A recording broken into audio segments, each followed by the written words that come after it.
full 12 days once you fly in to camp and go really slow and drink a lot of water. And gradually our bodies create more red blood cells to carry more oxygen. All kinds of chemical changes happen in the body, so our body carries that oxygen. And by the time we get to base camp, 17,000 feet, we're sick and we're not feeling so good, but we're not going to die. And as we spend more time at base camp, our bodies get more oxygen, we get more used to that, and it's just a miracle how the body can adapt to that stress. Now at the top of Mount Everest, there's only 1/3 the oxygen that's in this room. And we'd be dead in about 45 seconds if we were transported somehow magically up there. And even when we do climb to the top, we just design it so you just climb to the top and bear and spend just a little bit of time and get the heck down so you can survive. And some people, as you well know, do not survive. Here's going up towards base camp. The mountains are getting higher and higher. This is the typical house for some of the residents there. That's a yak herder's house. It's stone covered and such. And here's kind of a view of some of the yaks. Big, giant. They're not very tall. They only come up to about a little above your waist, but they're amazingly strong. And traditionally what happens is there's two big 55-gallon drums of gear that hang on either side of the yak, and the yaks just go up and down to base camp. They don't go any higher than base camp because this is the famous Kumbu ice fall, which people can barely get up there, let alone yaks. So they just stop at base camp. This is the west shoulder of Everest. This is called the Low Lot, which a lot in LA is like a valley. And right across that is Tibet, which China took over in 1950. So as far as setting any goal, I call it the base camp of goals. You first have to set what your goal is. And I like to bring that into the 3 Ps. P is prosperity. It's like what we're going to do for work. Prosperity is also the quality of our mind and our understanding and our learning. But also we need to have goals that involve play, what we like to do to play, very important throughout our life. I don't care if we're 100 years old. And then our people goals, how to be a better member of a family, a member of a school, a member of a community, how to be a better friend. So we need to have goals in all the 3 Ps of goal setting. And here's a yak that I made friends with partway up. He's an old retired yak. He's kind of like a grandfatherly yak. He's missing a horn, and he doesn't move more than a foot away from that one spot, and they just leave him and they feed him there, and people kind of everything. My friend Dave Hahn, who is America's foremost Mount Everest climber, he has summited Everest 12 times. It's his job to guide people to the top. He's a guide. Now, as for myself and my other fellow climbers, we were on the same team because we didn't want to have a guide. We wanted to be self-guided, which means we wanted to make all our decisions ourselves. And we did that, except that it's also the rule by the Kingdom of Nepal. You have to hire the local Sherpa people. Sherpa is their last name of a whole bunch of people there, and they all live there, and they're fabulously strong climbers and everything, and really fabulous people. And it really is great to have them along. They're very, very strong at high altitude, really fun people, and they know a lot about climbing Mount Everest.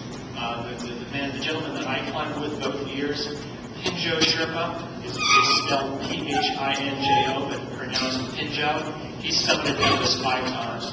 And he also, when he's not on the mountain, his wife runs a little hotel down a few hours south, and they also herd yaks in the high valley. So a lot of these guys, they work 3 months climbing Everest, and they have other jobs as well. And these guys are like rock stars in Nepal. They're really held in high esteem because they're just very famous. Here we're getting a view of Mount Everest there. Here's the west shoulder of Everest that we just looked at. There's that traditional plume of ice crystals blowing off the top. Here's Gupsi, and there's in the distance is Gupsi, and you're getting just a little bit of a view of the ice fall. And here's what base camp looks like. All these little colors, like little pieces of color, are different tents. So we're looking down at base camp. And what you can gather from this is it's all on ice. It's all on a constantly moving and breaking up sheets of ice. And pools open up with meltwater and then immediately melt away. Rocks are moving underneath your tent, and it sounds like somebody let the faucet on because it's constantly running water. Crevasses or big cracks in the ice constantly open up. At one point, right in front of my tent, I came back to my tent, and maybe a 4-foot crevasse opened up, big enough to fall into. So you have to keep your eyes and alert. One of the things before anybody can start climbing, once we get to base camp, is we have to have the puja ceremony, Puja, and that's our Sherpa friends who are devoutly Buddhist. It's a ritual that we give thanks and we hope for our safety of the climb ahead. Really, it's about 2 hours long. You can't understand a word of it, but then at the very end, it turns into just like a party, and everybody takes this gray powder, the barley powder, and everybody wipes it across everybody's face, and that's to signify we're old and gray. We're still going to have our friendships that we love, and we're still going to share our love of the mountains, and we're just going to always relish the experience.